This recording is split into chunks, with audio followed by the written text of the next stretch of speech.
সারা আলাইহিস সালামকে তুলে নিয়ে গিয়েছিলেন একটা বাদশা, মনে নেই আপনাদের? সারা আলাইহিস সালামকে একটা বাদশা এরকম উঠাই নিয়ে আসছে।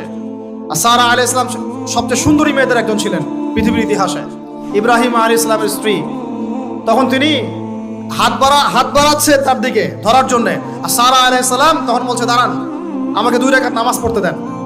2 রাকাত নামাজ পড়ে তিনি আল্লাহর কাছে হাত তুলে বলেন, আল্লাহ, তুমি জানো আমি আমার সতীত্ব, আমার ইজ্জত, আমার সম্মান আমার স্বামী ছাড়া আর কারোর সামনে কখনো প্রদর্শন করি নাই। আজকে এই জালেমের হাত থেকে আল্লাহ তুমি আমাকে বাঁচাও। ওইদিকে ইব্রাহিম আলাইহিস সালাম নামাজে দাঁড়িয়ে গেছে।